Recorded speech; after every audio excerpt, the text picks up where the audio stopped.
Hello and welcome back. I'm a mental health therapist. My name is Mallory Grimste, and we are back for another edition of Please Stop Saying These Things to Teens That Are Struggling with Their Mental Health. This one was a viewer request. Now, I will just put a little reminder out there. Don't over-identify with your diagnosis. That being said, I think that this could be applicable to a lot of different teenagers in a lot of different situations when they find concentrating and attention difficult for a variety of reasons, some of which may be related to ADHD, some of which may be related to something else entirely.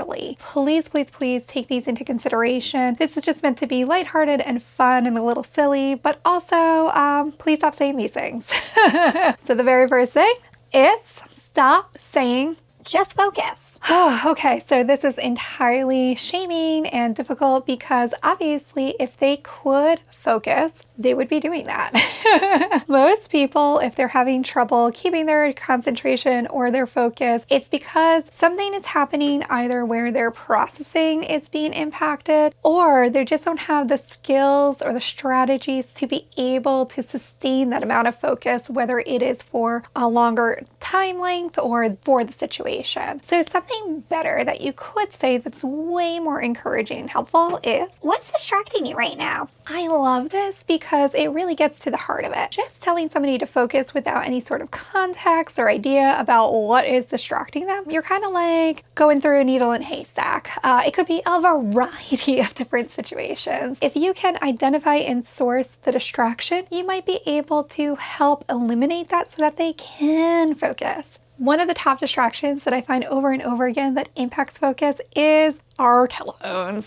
Yes, they're awesome, awesome, awesome. They're great for connecting. They're great for resource. They're great for finding information really fast. They're great for having fun and entertaining ourselves and keeping us from being too bored. But they can also be highly distracting. They're actually made and built to be distracting because they want you on there more, especially on the platforms where they can advertise to you, including this one. Sorry, YouTube. It's true. It all comes down to who can keep your attention so that they can make some money off of you. In fact, one of the top distractions that comes up over and over again when people are trying to improve their study habits and get caught up in their schoolwork without overwhelming or ruining their mental health is literally picking up their phone just to check. They don't even have a notification. They don't have a reason to be picking up their phone. It's just habit. Trying to figure out the distraction can help you eliminate the distraction and improve focus or find ways to do that together. The second thing that I really want you to stop saying is, stop fidgeting. So fidgeting is actually a really useful and helpful way for us to ease our anxiety state so that we can soothe our nervous system in a way that can actually help us focus and concentrate. So when you're telling somebody to stop fidgeting and that's their focusing strategy or what they found most useful, you may actually be making it worse for them. A better thing that you can try to say instead, hey, so I know that you're really focused and concentrating right now, but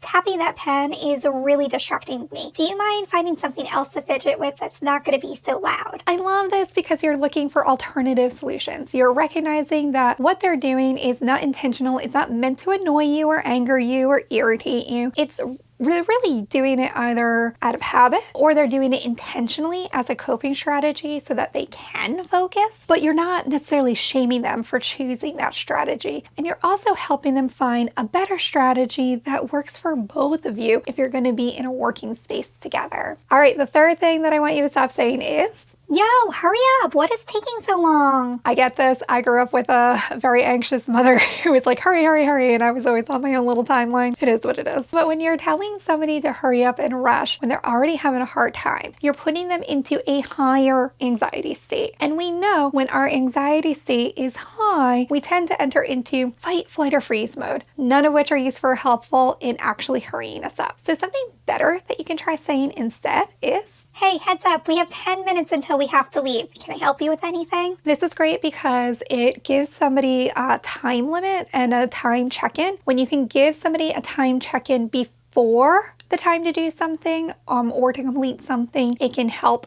them focus and concentrate a little bit more. Time management is an aspect of executive functioning that is highly impacted when somebody struggles with ADHD or any sort of attention or deficit condition or symptoms. Doesn't necessarily have to be ADHD, Remember, don't over-identify with that diagnosis. It's more about what is happening that needs addressing. So if time management is a problem, giving them a heads up and helping them learn strategies and skills to manage their time better is hugely, hugely helpful. I highly recommend, if you haven't already, to check out my video on the 10 bad study habits that you really need to quit right now. These will help you if you struggle with things like time management or getting things done in a way that's not going to deteriorate or ruin your mental health. And this one kind of leads into the fourth thing that I want you to stop saying to teens that are struggling with attention, and that is, ugh, this is disgusting. You really need to clean up. okay, one, very shaming, right? But also, it's way too vague. Clean up what? What is your version of clean? What is unclean right now that needs to be clean, and how to do it? Sometimes breaking tasks into steps or getting specific can be really useful and helpful. I know for myself growing up, I always thought that my room was very clean. My mother had a very different opinion. And as I've gotten older, my version has shifted a little more aligned to hers as well. But when I was a teenager, clean to me was like being able to sit on a clear floor. So my mom was a little more detailed. So I was like, what is she talking about? All my clothes are put away. You can see the floor. My bed is made. Like, what is not clean in here? But if she had said something about like, you really need to straighten up these papers on your desk or wipe down this dresser, whatever it is that you need them to do, if you can create a list and get specific about it, that's really, really helpful. So something better that you could say is, hey, when you're finished eating, I really need you to put that plate directly in the dishwasher. This is helpful because it gives them exactly what they need to do in the steps and order that they need to do it. You can add a time limit to this. Sometimes leaving it too open, like they might be like, well, I'm gonna put it in the dishwasher. You might want to add a before you do your next thing or before you leave the kitchen, whatever it is. The fifth thing that I really needed to stop saying to teens that struggle with attention and focus is, okay, when you get home from school, I need you to walk the dog. I need you to unload the dishwasher and put the dirty dishes in the dishwasher. I need you to call the dentist and make sure that you're on their appointment calendar. Please do all of your homework, vacuum the kitchen, and on and on and on. The problem with this is it's too much information. Having all of those tasks is definitely something that could be manageable and doable if it's broken down and given in pieces. When it comes to kids who struggle with attention and deficit, getting too much information at once can be very overwhelming and leave them immobilized or feeling like, oh my gosh, I can't possibly do all of that. Because remember, the idea of time management is impacted when you are struggling with things like attention and concentration. A better thing that you can try instead is, hey, there's a few chores that I need you to take care of before we go to the mall with your friend. I created this checklist for you. I love this because you've helped them organize. You've given them something that they can track their progress so they can build on that motivation and productivity. Something that can be really, really useful, especially for teenagers as they are getting older, is to help them create a checklist or ask them for a checklist and you can look it over. But having go-to checklists that you can just kind of reference and recreate over and over again is hugely, hugely helpful. I myself work with checklists all the time. I use a program called Asana where I literally have my tasks broken out and I can check them off one by one. There's paid versions. I don't know that you need the paid version. Sorry, Asana. I use the free version.